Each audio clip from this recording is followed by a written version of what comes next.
Deuxième séquence sur éléments de l'histoire des cadres. Ferruccio Riccardi. Merci. On a vu quelques traits saillants sur les cadres en France à travers les statistiques. Je ne sais pas si on t'entend. Qu'en est-il des cadres en Europe, hein, parce qu'on a toujours tendance à penser que les cadres, il n'y en a qu'en France. Or, les cadres en Europe, déjà, avant d'aborder les côtés historiques, les cadres en Europe, déjà, les mots pour les nommer nous suggèrent un paysage fort différent. On parle de managers, d'exécutifs, d'angestellte, de dirigentes, gerente quadro, de quadro, qui sont donc ces cadres. Si on prend les statistiques fournies par Eurostat en 2009, l'échelle européenne, les cadres représentent à peu près 19% de l'ensemble des salariés. Ils étaient presque 17% en 92, donc c'est une tendance à la hausse. Mais bien sûr, derrière cette moyenne, il y a des différences qui ne sont pas négligeables, parce qu'on passe de la Grande-Bretagne, qui affiche à peu près 30% des salariés cadres. On passe de la Grande-Bretagne à l'Italie, qui, elle, affiche 11%. Donc, ces disparités, bien sûr, s'expliquent par les différences nationales des marchés de l'emploi, mais elles s'expliquent aussi par le fait que les critères d'appartenance au groupe ne sont pas les mêmes. Il faut toutefois souligner un trait commun, malgré ces différences. Dans tous les pays européens, les cadres ont une place à part dans les conventions collectives, dans les accords d'entreprise, parfois au niveau de la législation du travail. Donc, si donc les cadres en Europe ne sont pas les mêmes, il est aussi vrai que partout, ils ne sont pas comme les autres salariés. Donc c'est justement à partir de cette tension entre une unité par le fait qu'il y a des dispositions, il y a des spécificités, prenons par exemple le temps de travail, c'est quelque chose qui est commun en Europe, l'idée de s'en distinguer à partir du temps de travail. Donc s'il y a une tension entre d'une part cette unité et d'autre part ces différences, cette diversité qui donne diversité notamment du point de vue du périmètre, ce qui fait qu'on a tendance à regrouper, à compter de façon différente les cadres en Europe. En partant de cette tension, il nous a semblé intéressant de réinterroger à nouveau frais l'histoire des cadres en France, et donc de mettre en exergue quelques caractères spécifiques de l'histoire des cadres à la française. Donc, de façon très schématique, l'histoire des cadres est assez connue. On peut distinguer trois macro-périodes. D'abord, l'entre-deux-guerres, les années 30 et 40. Ensuite, les 30 glorieuses après la guerre, années 50 jusqu'aux années 80. Et enfin, les années 80 et les années 90. On va repérer quelques spécificités pour chaque période. Or, on le sait, les cadres, en tant que groupe social, sont nés pendant l'entre-deux-guerres, dans les années 30, en opposition à la fois aux ouvriers et au patronat. C'est l'effet des 36, du Front populaire, les grandes grèves et les négociations, ce qu'on appelait à l'époque les collaborateurs, on a vu tout à l'heure Boltanski qui évoquait les collaborateurs, ce qu'on appelait à l'époque collaborateurs, ils prennent conscience du fait qu'il faut se fédérer, il faut se réunir déjà pour résister et pour entrer dans les jeux de la négociation collective. Et donc ce sont les ingénieurs qui se mobilisent les premiers dans cette action de revendication. Pourtant, il n'y a pas que les ingénieurs, hein, ces regroupements s'est fait autour des métiers et figures très hétérogènes, hein, en bas du contremaître, jusqu'au chef d'usine, jusqu'au chef d'entreprise, aux dirigeants, aux grands dirigeants d'entreprise.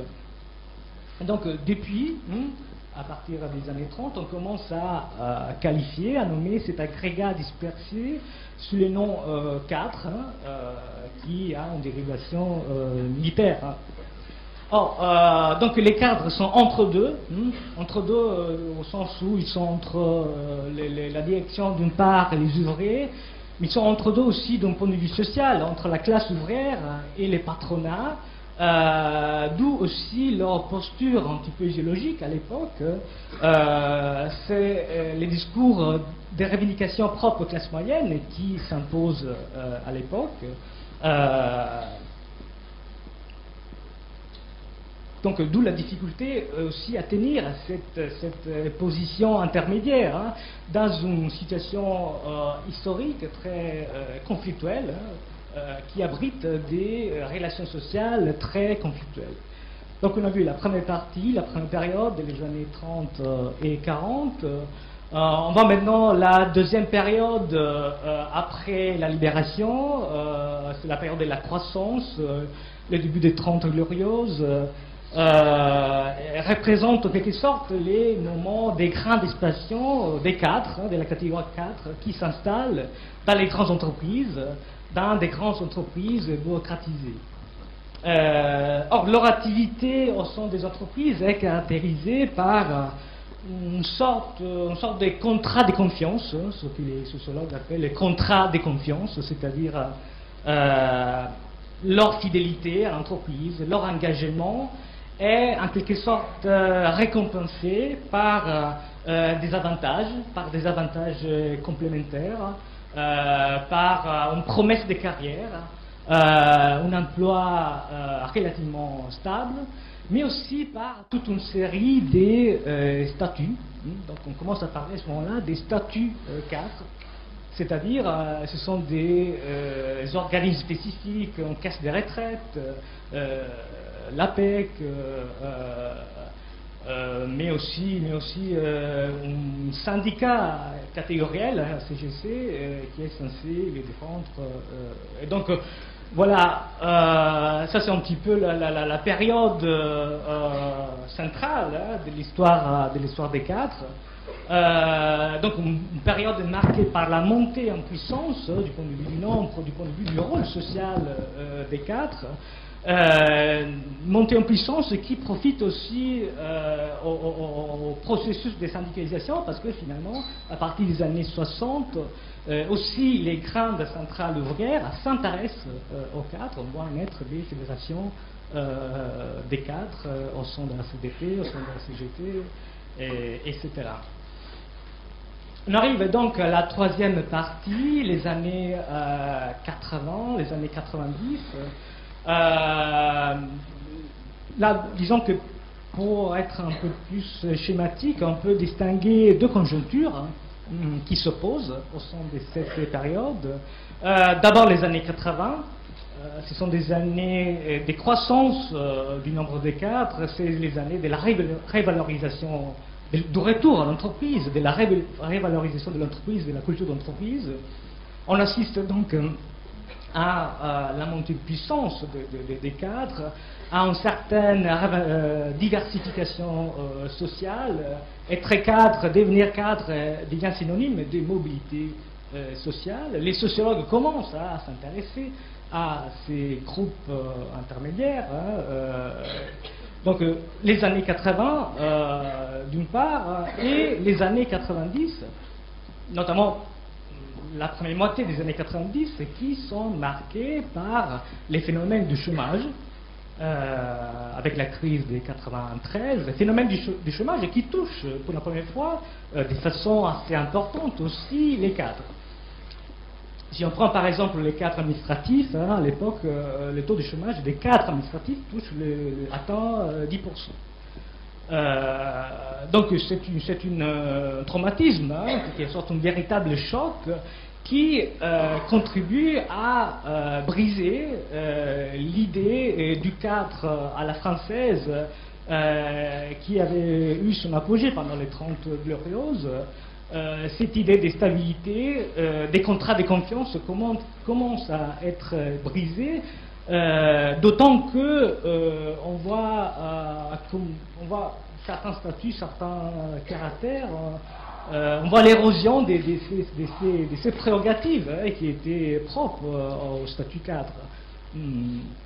Par exemple, la stabilité de l'emploi, et aussi d'un côté des doctrines et des pratiques managériales, on commence à introduire des outils de gestion du personnel qui vont dans le sens d'une valorisation de la performance, d'une croissante individualisation des carrières, etc.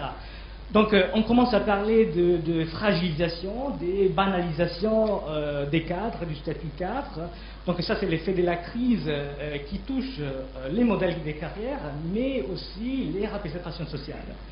Ce n'est pas peut-être un hasard, hein, qu'au milieu des années 90, l'Observatoire des cadres est né, probablement aussi pour répondre à un modèle des demandes sociales.